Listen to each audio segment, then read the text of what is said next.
Hey guys, welcome back to another one of my The 100 Reviews, and today we're going to be talking episode 6 of the 6th season, otherwise titled Memento Mori. Alright, so first of all, a statement of opinion. I do give this episode a 7 out of 10, gonna explain why at the end of this video, but nonetheless, I did enjoy it. 7 out of 10 is not really a bad rating, so don't start rambling on in the comments down below before you listen to what I've got to say on this video. Now, just like this episode was chasing after 3 threads, I'm going to be splitting the events of this episode into 3 portions and talking about them separately on this video. The first one is going to be all about Octavia and Josie, the second one is going to be all about Maddie and the Dark Commander, and the third one is going to be about Murphy, Clarke, aka Josephine at the moment, and of course Abby and Bellamy and whatnot. At the very end of this video, I'm going to be talking about that little bit of a cliffhanger at the end of the episode, you know, us seeing Clarke and she's kind of trapped in there. However though, and until we find out how that twist plays out, I still stand by my comments or my responses to your comments. Yes, it is possible, and apparently it is happening, but that does not change the idea that this is merely a plot device, merely a plot of convenience. Okay, gonna talk about that as well at the end of this video. But let us though jumpstart this review by talking to Josie, Octavia, and Xavier. So first and foremost, the myth of Octavia not wanting to die is kinda dead at this moment. She did want to die, and then she didn't, and that was basically my argument, against which a lot of people argued, hey, she did go under, you know, when the temporal flare was coming her way, so no, she didn't want to die. Well, once again, she did want to die, and then she didn't. Now there's this little bit of a conversation between Josie and Octavia on episode 5, you know, Josie asking her if she wanted to die, gun pointed to her head and all, and she does kind of give her a pep talk after that. Like, hey, I've gone side by side with the worst people in history on the pages of the history books. However, though, I'm still here, I'm still trying, you've got the rest of your life ahead of you, you could always try to make it all better. That was the main message that she was pretty much sending to Octavia, having that conversation with her. Now, until that point, and as proven by this episode, Octavia did want to die. There's the conversation that goes on between Josie and Xavier on this episode. Josie tells him that her days of fighting for lost causes are over. Xavier points out that she's helping Octavia, in a way fighting for her, because she is as lost as they come. Like, how come your days of fighting for lost causes are over if you're doing this for Octavia? Now the thing is, Octavia on episode 2 of the season did want to die. She was trying to taunt everyone into killing her. On episode 5 as well, she was trying to taunt Josie into killing her, but then there was the pep talk. There was the talk that you shouldn't lose hope. Things kind of work out in the end if you try hard enough. And that was it for Octavia, kind of where it clicked for her. It started working for her. Like, okay, if this woman has made it, there is hope for me. I want to live, I want to try to get back in Bellamy's good graces and get everyone to forgive me and like me once again. Josie had her chance, why not me? So yeah, she pretty much wanted to die, and then she didn't. But moving on though, the first time we meet the trio, you know, Octavia, Xavier, and Josie, Xavier does make a statement. 3 hours before the time dilation reaches her mind, that's pretty much an explainer for what the temporal anomaly is. So yeah, we don't get an exact definition for the temporal anomaly, what it is, what it does, but at the same time, this statement kind of fits with the generally accepted definition that we've got before on so many science fiction productions. Doctor Who is one of them, and that's basically all about the temporal flare being sort of like a flare out of a flare gun, except the distress signal in this case is one that goes across time and space. It's all kind of evident in the time dilation bit that we get within this statement. However though, fitting that statement with the statement that we get at the end of the episode, you know, this is a message, the anomaly is calling you, just like it called me, all of that kind of put together kind of hints at one of 2 things. 1, the possibility that we're heading into time travel territory. 2, the time travel territory might not be about exact time travel, as in people time traveling, but more about sending messages through time. And of course, it could be about the possibility that it is about both, and that would open up a lot of options over here, like for example traveling back in time, saving Earth to start with, the possibility of stopping Aegis 3 from sending these people to these planets to these moons, ending up with the Prime starting this Prime religion to start with, kind of changing a lot of things. Of course, there will be a 5 for all of that. That would make season 7 possibly the final season of the series, but yeah, it would all also depend as well on how the series decides to handle time travel if it was an option.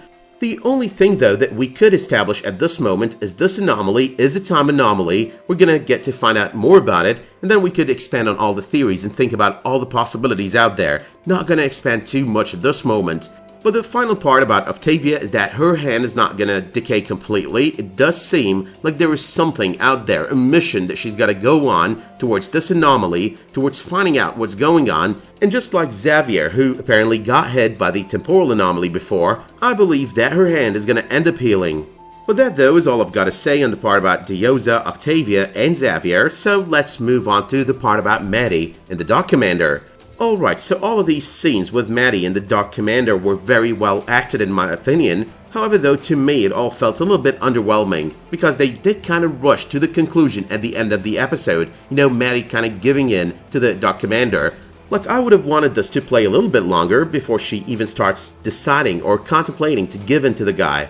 But then there's also the positive in all of this, like why did she give in to the Dark Commander? Okay, she gave in because Clarke is dead, she wanted to seek revenge for Clarke. No matter how mature Maddie is, she's still a kid, and most importantly, the Dark Commander is kind of very smart. He kind of played on her emotions. But she's not completely under the spell of the Dark Commander. I mean, he wanted her to kill Gaia, she decided not to. She just banished her, which means that Maddie is not a gunner, not completely a gunner. There's a good chance Maddie has full command of herself. There's a good chance that Maddie is just angry at this point. There's a good chance that Maddie just decided to use the Dark Commander. Like, okay, this guy is so dark, this guy is so hard. In the middle of all of this, where everyone, including Murphy, including Bellamy, including Echo, have given up on seeking revenge for my mother, I'm gonna let this guy think he's in complete control. I'm gonna let him believe that he's got the upper hand over me. But instead, I'm going to be the one who's got the upper hand, using his knowledge, using his darkness, in order to seek revenge from those primes. But alright though, before I move on to the stray comments that I tend to add at the very end of each one of these reviews, let's talk a little bit about the Josephine, Murphy, Bellamy, Abby situation that we've got on this episode.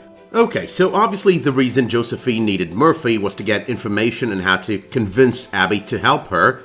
One of the things that I found entertaining about the beginning of the episode is that we get a recap of previous episodes this season, you know, a recap for viewers, but then there's this other recap, you know, of the past 5 seasons, the major events in the past 5 seasons, but this time it's for Josephine. Murphy to Josephine is a source of information, and it's all about how to be as Clarke as she could be, enough for her to be able to pass as Clarke and fool Abby. Now we get the whole 9 yards of references to previous seasons. We've got something from each and every single season. We've got Antari, we've got Clarke getting the Nightblood, the Dark Year, Addiction, Mount Weather, the City of Light, Clarke staying behind so they can head to space, and of course her dad getting executed for treason on the very first season. So yeah, you could pretty much like find a reference to every single season on that first scene of the episode.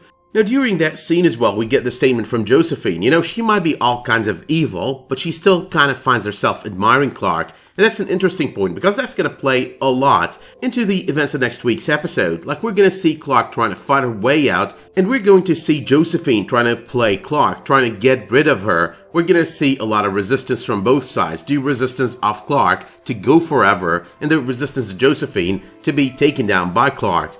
You look at Murphy on this episode and we kind of expected one of two scenarios. You know, he's going to be playing Josephine, trying to save everyone, because that's Murphy every season. He either has got something in it for his own, but then in the end, he always decides, I'm going to save everyone. And that's one of the things that I loved about him in this scenario. He's doing both of them. He's trying to save everyone, and at the same time, he's trying to get that little thing for himself. You know, he's afraid of the hell that he saw when he died for those few moments. And that is basically a major motivator, but at the same time, this guy's kind of changed. You know, he's not the same guy he was in earlier seasons. He's the kind of person who now thinks of the others before he thinks of himself.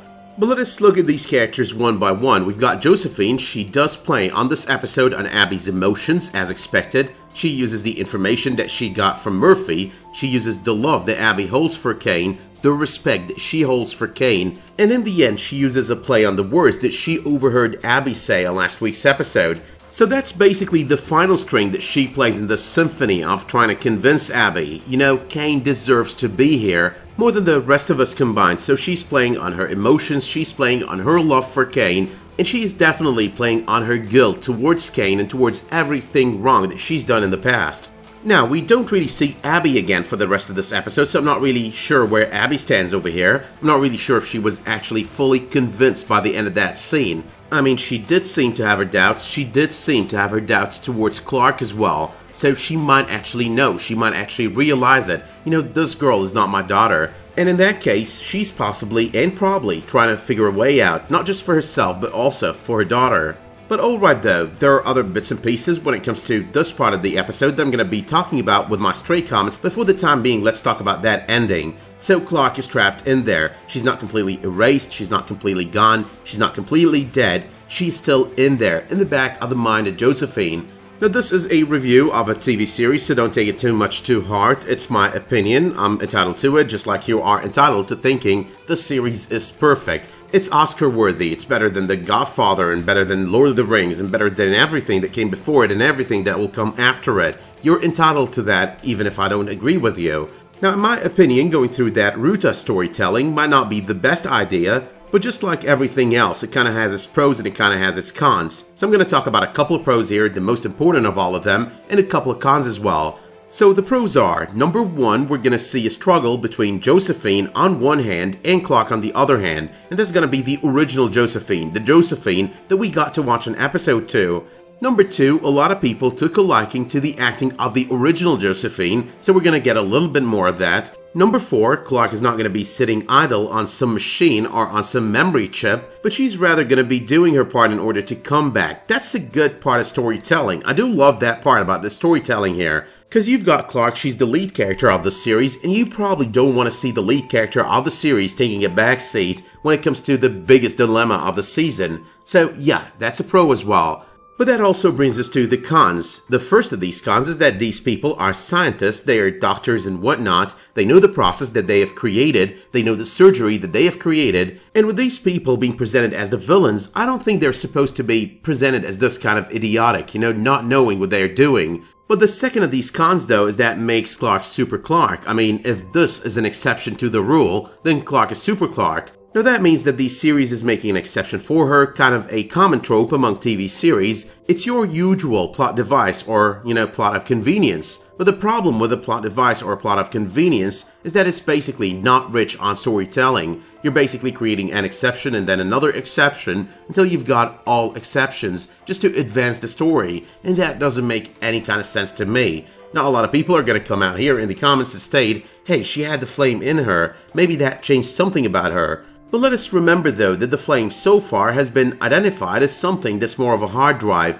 It takes over your memories, it takes over your consciousness, it kind of writes it over on that flame for people after you to kind of benefit out of it, and it does give you advice as well from other people.